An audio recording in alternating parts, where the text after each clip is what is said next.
आपने ये कहावत तो सुनी होगी कि जब एक गीदड़ की मौत आती है तो वो शहर की तरफ भागता है। उसी तरह जब एक मुजरिम की मौत आती है तो वो सुनील कुमार चक्रवर्ती की तरफ आकर्षित होता है। ऐसा ही कुछ हुआ इस मुजरिम के साथ। वो अपने आप को बहुत होशियार समझता था और वो समझता था कि सुनील तो एक मामूली सा रिपोर्टर है और वो सुनील को अपने गेम प्लान में, अपने चंगुल में फंसाना चाहता था। लेकिन उस नादान को यह नहीं मालूम था कि सुनील कुमार चक्रवर्ती एक सोच का नाम है। एक ऐसी सोच जो शातिर से शातिर मुजरिम को उसके बिल से बाहर निकालकर कानून के हवाले कर सकता है। तो दोस्तों, आज हम बात करने वाले हैं सुरेंद्र मोहन पाठक द्वारा रचित एक और सस्पेंस थ्रिलर नॉवल की, जिसका नाम है sex scandal. Doctor Ranveer Singh Teja Rajnagar के जाने माने उद्योगपति हैं और इस बार वे राज्य के विधानसभा चुनाव के लिए खड़े हो रहे हैं। लेकिन अचानक उनकी जिंदगी में एक पत्र के रूप में एक अड़चन आन खड़ी होती है। ये पत्र एक लड़की उर्मिला ठाकुर की तरफ से है, जो उन पर यह इल्ज़ाम लगा रही है कि उसके बच्चे का जो पिता है वो तेजा साहब है। अब तेजा साहब इस लड़की से कभी मिले नहीं और उन्हें मालूम नहीं कि ये क्यों हो रहा है। तो उनका जो असिस्टेंट है वो सुनील से जाकर मिलता है और उन्हें सारी बात बताता है और उनसे कहता है कि वो जाके उस लड़की से मिले, रेस्टोरेंट में जहाँ पर ठहरी है वहाँ पर जाके मिले और उससे पूछे कि वो ऐसा क्यों कर रही है, उसे ऐसा नहीं करना चाहिए। और साथ ही ये भी पता लगाने की कोशिश करे कि ये काम जो वो लड़की कर रही है वो किसके इशारे पे कर रही है, कौन है इसके पीछे जो तेजा साहब को बदनाम करने पे तुला हुआ है। प्लान के मुताबिक सुनील जो है उस लड़की से मिलने के लिए 9 बजे एक रेस्टोरेंट पे पहुंचता है। वहाँ वो उस लड़की का इंतज़ार कर रहा है लेकिन वो लड़की आती नहीं है। 10:30 बज जाता है लेकिन उस लड़की का कुछ पता नहीं। अंत में सुनील जो है उर्मिला से मिलने के लिए, उस लड़की से मिलने के लिए उसके घर पर पहुंचता है, जहां जाकर उसे धक्का लगता है, शॉक लगता है कि वहां उर्मिला का किसी ने खून कर दिया है, किसी ने गोली मारकर उसकी हत्या कर दी है। वो तुरंत वहां से निकलता है और सीधे तेजा साहब के बंगले पे फ़ोन करता है। वहाँ जो भी फ़ोन उठाता है वो सुनील को तुरंत बोलता है कि तुम तुरंत तेजा साहब के बंगले पे पहुँचो। अब वो सुनील जो है तेजा साहब के बंगले पे पहुंचता है। वहाँ जाके देखता है तो इंस्पेक्टर प्रभुदयाल अपनी टीम के साथ, सारे तामझाम के साथ वहाँ पर पहले से ही मौजूद हैं। अब जहाँ पर इंस्पेक्टर प्रभुदयाल मौजूद हैं वहाँ ज़रूर कोई ना कोई कांड तो हुआ ही होगा। आपने अगर सुनील कुमार चक्रवर्ती सीरीज़ की और भी नॉवेल्स पढ़ी हैं तो आपको पता होगा कि सुनील और इंस्पेक्टर प्रभुदयाल की पहली मुलाकात उस नॉवल में अक्सर मौकाए वारदात पर ही होती है। अब जब प्रभुदयाल ने सुनील को वहाँ देखा तो वो तो चौंकी गया और उससे पूछने लगा कि तुम यहाँ कैसे। लेकिन सुनील अपने ही अंदाज में गोल मोल करके बातें करता है, जिससे इंस्पेक्टर प्रभुदयाल चिढ़ जाते हैं। सुनील कहता है कि वो जो भी कहेगा तेजा साहब से ही कहेगा। तो इंस्पेक्टर प्रभुदयाल सुनील को लेकर तेजा साहब के पास जाता है, जो लाइब्रेरी में लेके जाता है उनको। लेकिन वहाँ पहुंचकर सुनील देखता है कि तेजा साहब का भी किसी ने खून कर दिया था। तभी तो इंस्पेक्टर प्रभुदयाल अपनी पूरी टीम के साथ वहाँ मौजूद थे। अब सुनील को कुछ समझ में नहीं आ रहा। कुछ घंटे पहले किसी ने उर्मिला ठाकुर को गोली मारकर उसकी हत्या कर दी और अब यहाँ किसी और ने तेजा साहब को भी गोली मारकर रास्ते से हमेशा के लिए हटा दिया। अब इस केस में 2 एंगल उत्पन्न होते हैं। इंस्पेक्टर प्रभुदयाल का मानना है कि ये एक आत्महत्या का केस है। तेजा साहब ने आत्महत्या की है। कारण क्या था कि ये लड़की उर्मिला ठाकुर जो है तेजा साहब को ब्लैकमेल कर रही थी।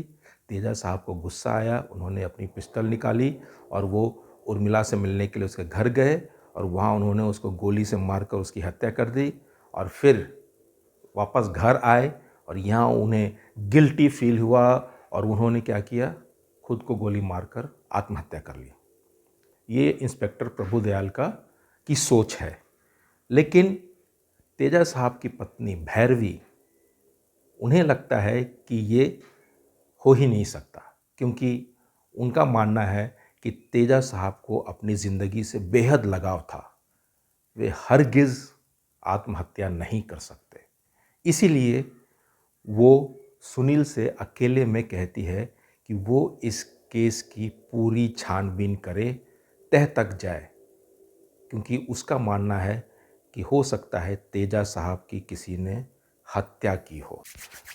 अब सवाल ये उठता है कि क्या ये ओपन एंड शट केस है, जैसा कि अभी दिख रहा है, और इंस्पेक्टर प्रभुदयाल का भी मानना है कि ये ओपन एंड शट केस है, या इस केस के तार कहीं और भी जुड़े हुए हैं।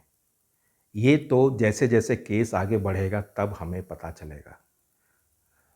क्राइम थ्रिलर पढ़ने का एक मज़ा ये भी है कि हमें क्राइम थ्रिलर के लेखक के ज़रिए इंसानी दिमाग को बारीकी से समझने का मौका भी मिलता है। एक क्रिमिनल जब क्राइम की प्लानिंग करता है तो वो पूरी तरीके से स्वार्थी हो जाता है। उसे सिर्फ इस बात का मतलब होता है कि उसका काम किसी न किसी तरीके से पूरा हो जाना चाहिए, बस। और इसके लिए अगर उसे किसी को रास्ते से हटाना भी पड़े तो उसे तनिक भी दुख नहीं होता है। वो उसे रास्ते से हटाने के लिए भी तैयार हो जाता है। अब कहानी एक नया ट्विस्ट तब लेती है जब कमलेश नाम की एक युवती सुनील को आकर मिलती है और वो भी जोर देकर कहती है कि तेजा साहब ने आत्महत्या नहीं की है, बल्कि किसी ने उनका खून किया है। और जब सुनील पूछता है कि तुम्हारा तेजा साहब से क्या संबंध है, तो वो कहती है कि वो तेजा साहब की रखैल थी। और वो यहाँ तक इल्ज़ाम लगाती है कि हो सकता है तेजा साहब का खून उनकी पत्नी भैरवी ने ही किया हो, क्योंकि उस युवती का मानना है कि भैरवी एक सभ्य औरत नहीं है।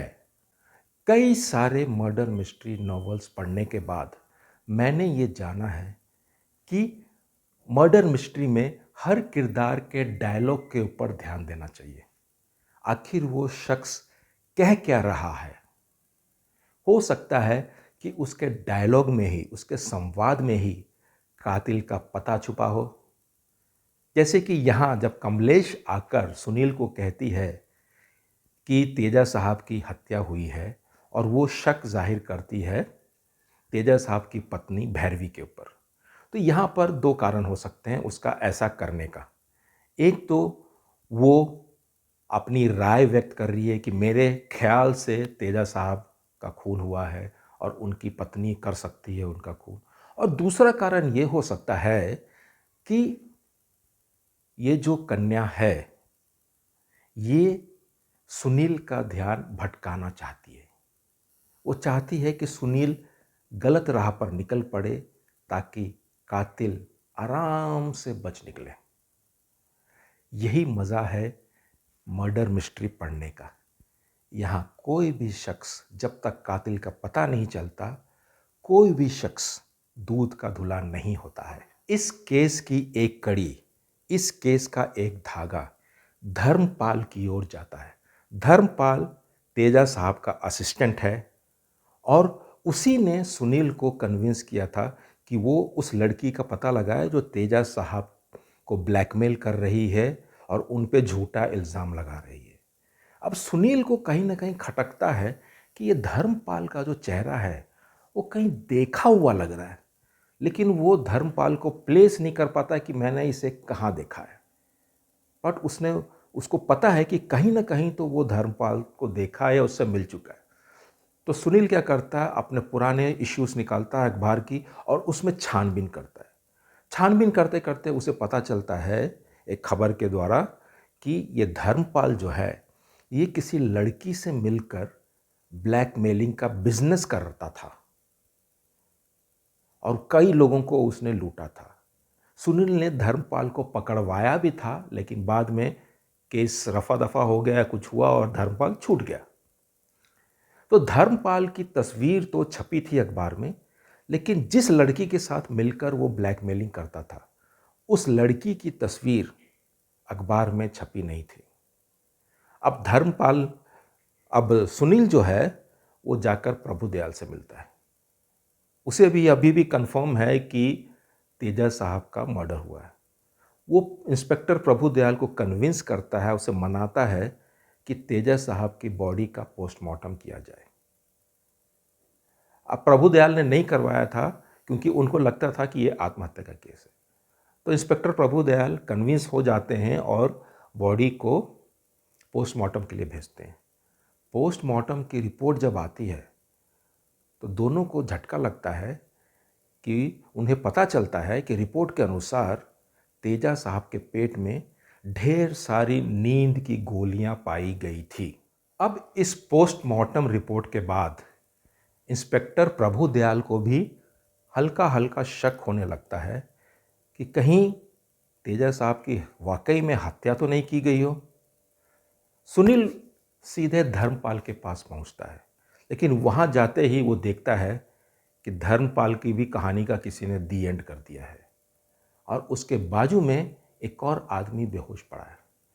सुनील उसे होश में लाता है और जब उसे पूछता है कि वो है कौन, तो वो कहता है कि वो उर्मिला ठाकुर का भाई है। जब वो कमरे में दाखिल हुआ था तब उसे पीछे से किसी लड़की की आवाज़ सुनाई दी थी।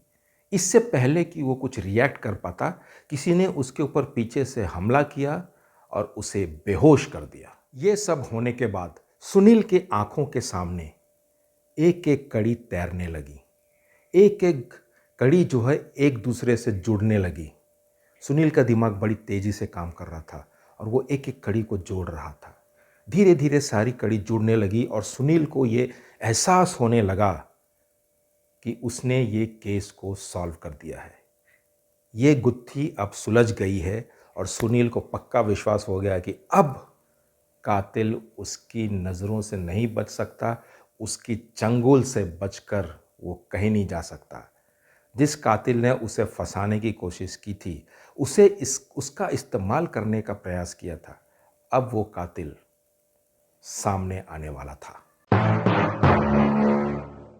अब कहानी जो है क्लाइमैक्स की तरफ बढ़ रही है। सुनील उर्मिला के भाई से कहता है कि तुम मेरे साथ चलोगे और जो भी मैं तुम्हें कहूँ उसका जवाब तुम हाँ में ही देना। अब उर्मिला के भाई को कुछ समझ में नहीं आता, लेकिन वो चाहता था कि उसकी बहन का कातिल पकड़ा जाए, इसलिए वो बोलता है ठीक है, जैसा तुम कहो मैं करूँगा। सुनील उर्मिला के भाई को लेकर तेजा साहब के बंगले पे पहुँचता है, जहाँ इंस्पेक्टर प्रभुदयाल पहले से ही मौजूद हैं। तेजा साहब की पत्नी भैरवी भी मौजूद है और कमलेश नाम की वो युवती भी वहीं मौजूद है। अब सुनील जो है तेजा साहब की पत्नी से कहता है कि धर्मपाल का भी किसी ने गोली मारकर उसकी हत्या कर दी है और ये उर्मिला का भाई वहाँ मौजूद था और उसने वहाँ पर जिस लड़की ने गोली चलाई है उसको उसने देख लिया है। अब सुनील जो है कातिल को बाहर निकालने के लिए अपनी चाल चलता है। वो सीधा इल्ज़ाम लगाता है कमलेश के ऊपर कि कमलेश ने ही धर्मपाल का खून किया है और उर्मिला के भाई ने उस दीवार पर टंगी एक मिरर में, एक आईने में कमलेश को देख लिया था। अब उर्मिला का भाई भी कहता है कि हाँ, मैंने इस लड़की को, इस युवती को मिरर में देख लिया था।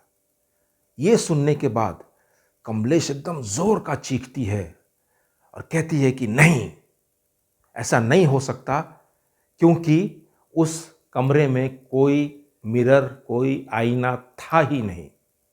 सब हक्के बक्के रह जाते हैं और अचानक कमलेश को एहसास होता है कि ये उसने क्या कह दिया। लेकिन तब तक बहुत देर हो चुकी होती है और कातिल अपने बिल से बाहर आ चुका होता है। केस सॉल्व हो जाता है और कातिल पकड़ा जाता है।